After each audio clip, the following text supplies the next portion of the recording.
Em nome do Pai, e do Filho, e do Espírito Santo. Amém. Evangelho segundo São Lucas.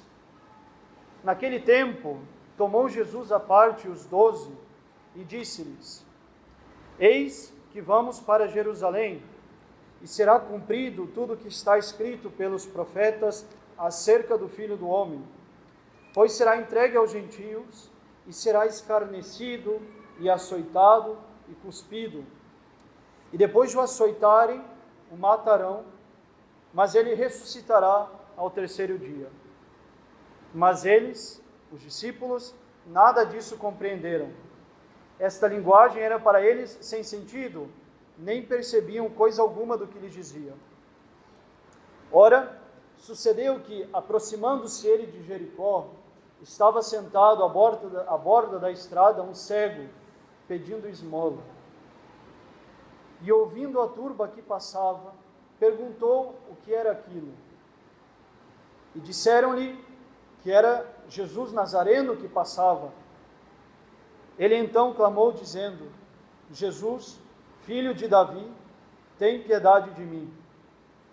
Mas os que iam adiante repreendiam-no para que se calasse. Ele, contudo, cada vez gritava mais: Filho de Davi, tem piedade de mim. E Jesus, parando, mandou que o trouxessem. E quando ele chegou, interrogou-o, dizendo: Que queres que eu te faça? E ele respondeu: Senhor, que eu veja. E Jesus disse-lhe: Vê, a tua fé te salvou. E imediatamente viu, e foi o seguindo, glorificando a Deus. E todo o povo, vendo isto, deu louvor a Deus. Fiz questão de pôr este evangelho já dentro do sermão. Normalmente nós lemos primeiro o evangelho e depois começamos o sermão. Faço questão de colocá-lo já dentro do sermão, depois de ter feito o sinal da cruz e invocado a Santíssima Trindade, porque este domingo, a 50ª, é certamente uma das maiores obras de artes da liturgia da Igreja. Certamente, este domingo da 50ª é das maiores expressões dos sentimentos paternais, maternais que a Igreja tem em relação aos seus filhos, e está muito bem expresso na liturgia de hoje. Essa liturgia é uma obra de arte tanto a nível artístico, se pudesse ser dito. O canto gregoriano desta missa é muito bonito, mas também é uma obra de arte neste sentido em que ela é, como toda a liturgia da Igreja, mas aqui se exala de maneira mais concreta, perfeita. Está muito bem colocado esta epístola e está muito bem colocado este evangelho de hoje, neste domingo que nós chamamos o domingo da 50ª. A epístola vocês acabaram de ver, e um católico que não conhece esse texto não é digno de ser católico, não é digno de ser chamado católico. É este belo hino da caridade, onde São Paulo canta quase. Nós sentimos exalar da alma de São Paulo toda a essência do cristianismo, onde esse belo hino, onde ele diz que ainda que nós tivéssemos tudo, tivéssemos feito todos os tipos de obras, que tivéssemos feito as maiores coisas neste mundo, se nada disso tivesse sido feito pela caridade, de nada teria servido, de nada teria adiantado. E o evangelho de hoje é esse evangelho magnífico, onde Nosso Senhor anuncia a sua paixão e ressurreição, mas também opera o milagre da cura de um cego. O evangelho de hoje começa dizendo que Nosso Senhor anuncia o que vai acontecer com ele. Ele diz: nós vamos subir para Jerusalém, eu estou agora subindo para Jerusalém, mas eu, o Filho do Homem, vou ser entregue para ser açoitado, para sofrer, para morrer, mas ao terceiro dia eu vou ressuscitar. Ele ressuscitará, o Filho do Homem ressuscitará. E os apóstolos que acompanhavam Nosso Senhor simplesmente não entenderam nada. Não compreendiam por que Nosso Senhor falava isso. Por que é que ele ia sofrer em Jerusalém? Por que é que ele ia ressuscitar em Jerusalém? Eles não compreendiam. E São Lucas tem a essa grandeza de nos juntar dois fatos. Tendo acabado de dizer isso, São Lucas diz que Jesus continua andando, continua indo para Jericó, e chegando em Jericó, subindo para Jerusalém, ele encontra um cego na beira do caminho. Este cego estava lá sentado, e este cego ouviu o barulho da multidão que passava, que gritava, que aclamava Jesus, e ficou curioso, queria saber o que acontecia, porque, claro, o cego não podia ver nada, e pergunta o que está acontecendo, e a multidão diz, é Jesus Nazareno, Jesus de Nazaré que passa, é Jesus que passa. E o cego, num ato de fé em Nosso Senhor, grita, uma das mais belas expressões de todo o Evangelho, Jesus, filho de Davi, tem piedade de mim. Quando ele diz Jesus, filho de Davi, ele diz ao mesmo tempo, o Messias está aqui, que esse Messias tenha piedade de mim. E a multidão olha com desprezo para esse cego e diz, é só um cego, não deixe que esse cego atrapalhe, e pedem a ele, diz o Evangelho, que se cale, pare de gritar. E esse cego, dando as costas para esse pedido da multidão, grita ainda mais alto essa expressão de fé, Jesus, filho de Davi, tem piedade de mim. E nessa hora, Jesus para, olha para trás e diz, quem chama? Pergunta quem faz isso e trazem o cego até Jesus. E Jesus diz para o cego, como acabamos de ouvir, o que queres que eu faça por ti? Era tão evidente, era um cego. O que o cego ia pedir a Nosso Senhor? Mas mesmo assim Jesus pergunta, o que queres que eu faça por ti? E o cego responde essa belíssima frase, Domine ut videam, Senhor, que eu veja. E Jesus diz, vê, a tua fé te salvou.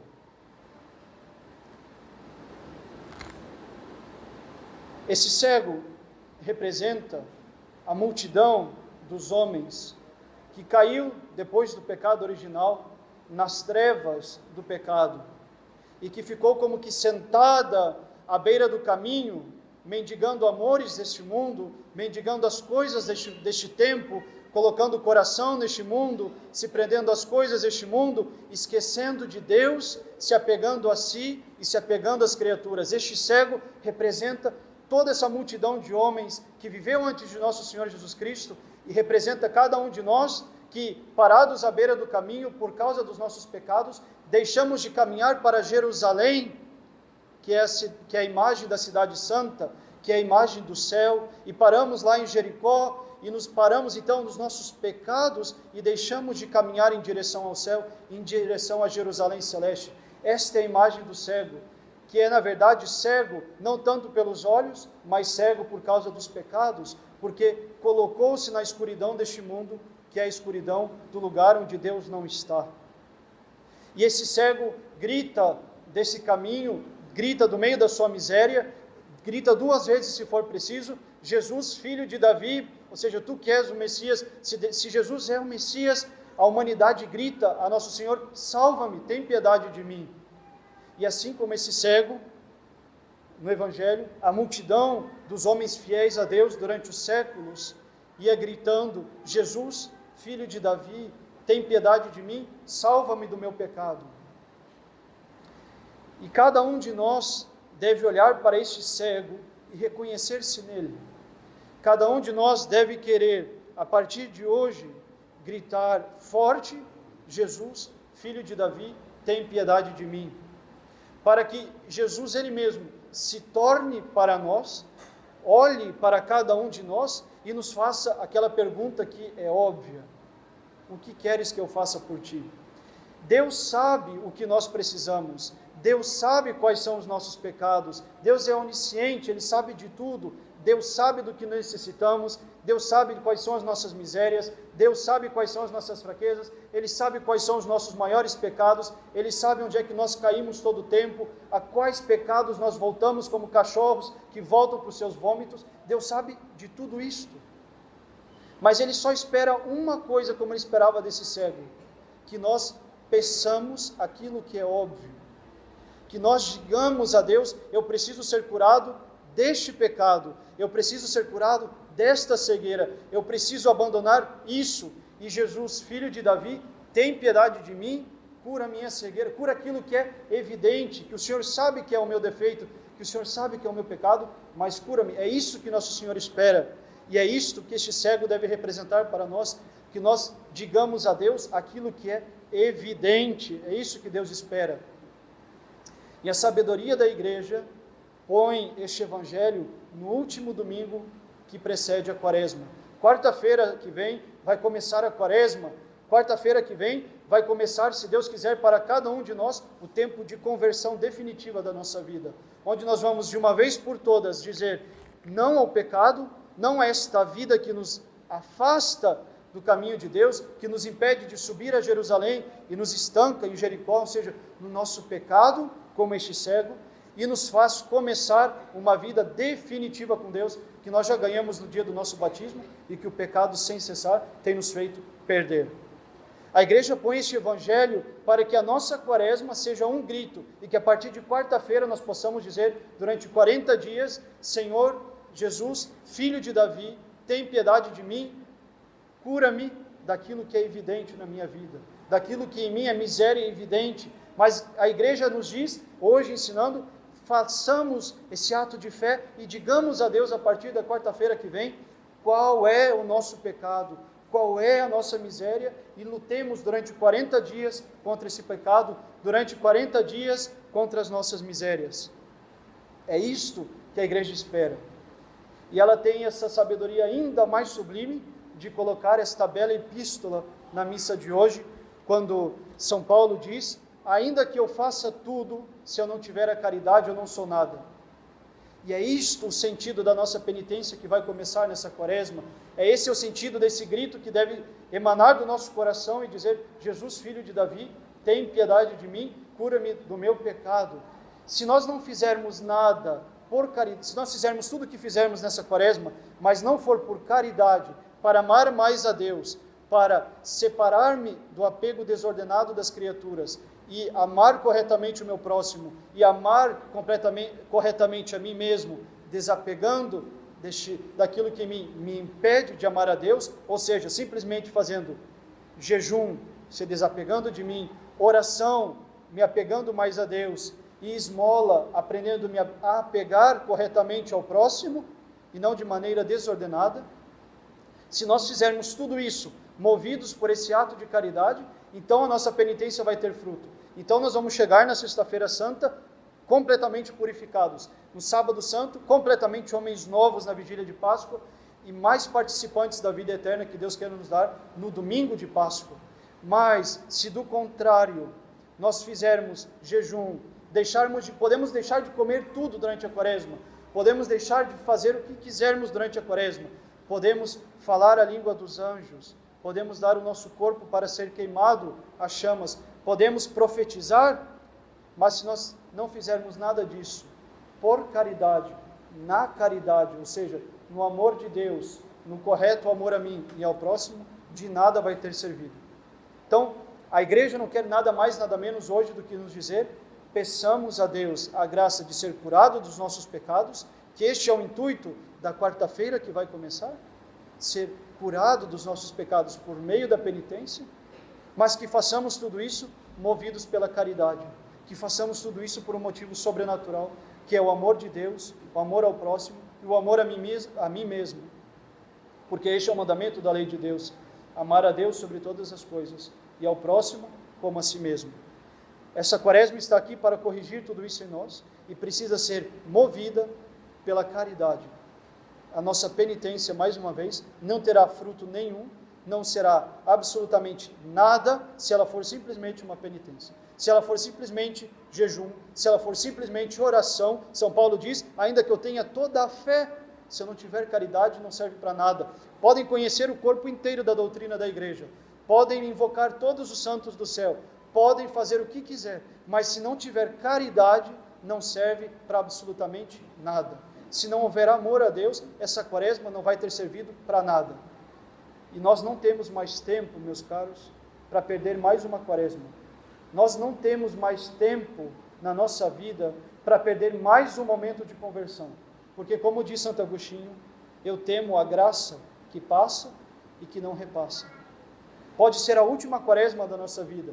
Pode ser que seja esta quaresma que Deus vai nos dar todas as graças que necessitamos por uma verdadeira conversão. Mas aí vai depender de nós corresponder a esta graça. Então, tratemos, como é o desejo da igreja, de mover a nossa quaresma pela caridade, de mover a nossa penitência pelo amor de Deus, pelo amor de mim e pelo amor ao próximo, por meio da esmola, do jejum e da oração. Que seja esse o nosso pedido, que seja esse o nosso grito, a fim de que nós possamos, de maneira eficaz, clamar a Deus durante essa quaresma, pedindo: Jesus, filho de Davi, tem piedade de mim. E tenhamos coragem de dizer a Deus aquilo que é óbvio, aquilo que Deus sabe que é a nossa miséria, que Deus sabe que é o nosso pecado, porque Ele só espera a nossa colaboração.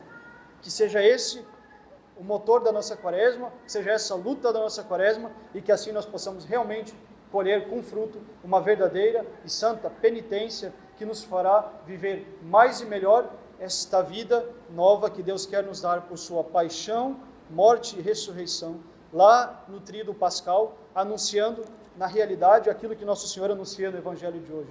O Filho do Homem vai subir para Jerusalém para padecer, morrer e ressuscitar, e assim nos alcançar a vida nova.